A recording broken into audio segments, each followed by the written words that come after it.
Bismillahirrahmanirrahim. Assalamualaikum warahmatullahi wabarakatuh. Pada video kali ini kita akan belajar mengenai ekspor dan impor pada mata pelajaran IPS. Langsung saja kita ke materinya. Yang pertama, kita akan mempelajari pengertian dari kata ekspor dan impor. Mungkin sebagian dari kalian sudah pernah mendengar apa itu ekspor dan apa itu impor. Yang pertama, ekspor adalah kegiatan menjual barang dagangan ke luar negeri. Nah, pihak yang melakukan kegiatan ekspor disebut eksportir. Nah, kalau impor adalah kegiatan membeli barang dari luar negeri. Nah, pihak yang melakukan kegiatan impor disebut importir. Nah, itulah pengertian dari ekspor dan impor. Perbedaannya adalah kalau ekspor kita menjual barang, kalau impor kita membeli barang dari dan ke luar negeri. Oke, selanjutnya kita akan mempelajari komoditas ekspor atau barang-barang apa saja nih yang sering kita ekspor atau yang sering kita jual ke luar negeri. Yang pertama yang paling banyak itu ada lemak dan minyak hewan atau nabati. Yang kedua bahan bakar mineral. Yang ketiga besi dan baja.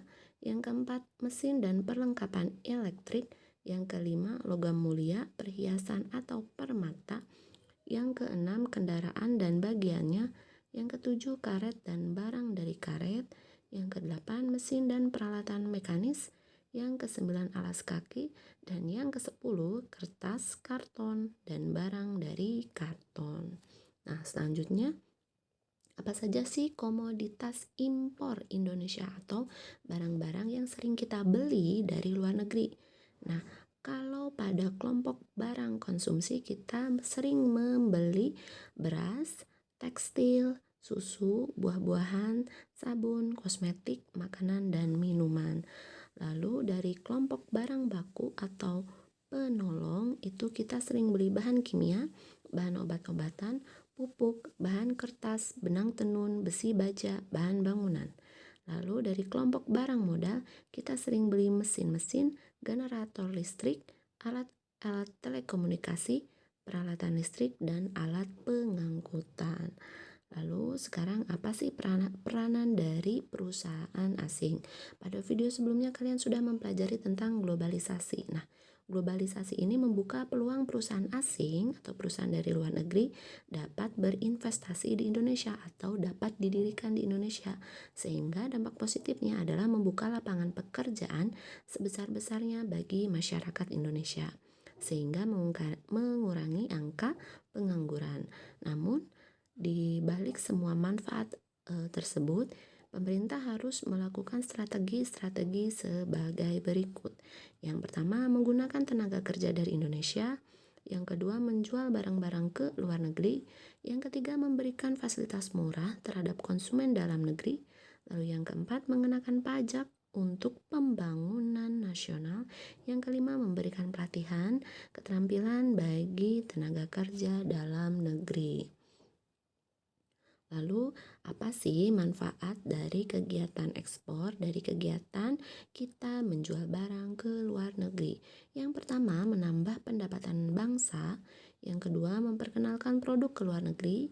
Yang ketiga, meningkatkan lapangan pekerjaan. Yang keempat, menjalin hubungan dengan negara lain.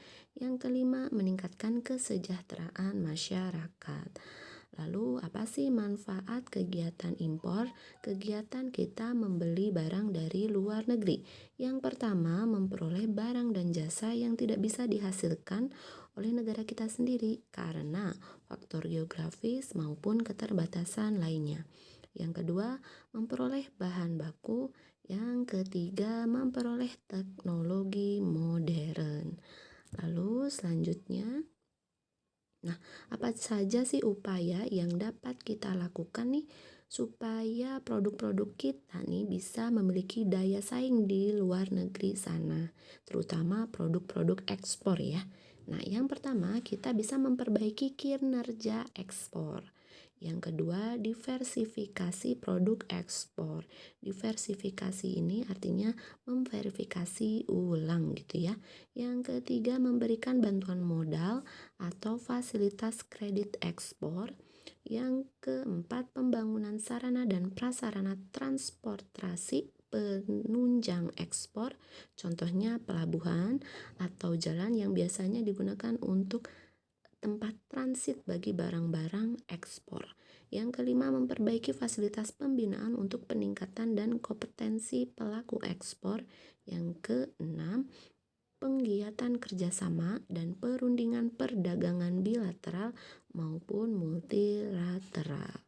Oke, selanjutnya kita langsung lihat ke contoh soalnya ya. Yang pertama, berikut yang tidak termasuk salah satu komoditas ekspor unggulan Indonesia yaitu yang D, betul, beras, karena beras termasuk barang impor yang sering kita beli dari luar negeri. Yang A, tekstil, karet, dan kopi itu merupakan barang unggulan ekspor kita. Oke, yang kedua, keberadaan perusahaan asing di Indonesia diharapkan dapat menguntungkan masyarakat Indonesia. Berikut ini strategi yang dapat dilakukan pemerintah terhadap perusahaan asing. Jawabannya adalah yang D, betul, memberikan pendidikan dan pelatihan bagi tenaga kerja dalam negeri. Berarti jawabannya yang D. Oke, selanjutnya. Nah, oke, sekian video dari Ibu. Mudah-mudahan kalian paham ya. Wassalamualaikum warahmatullahi wabarakatuh.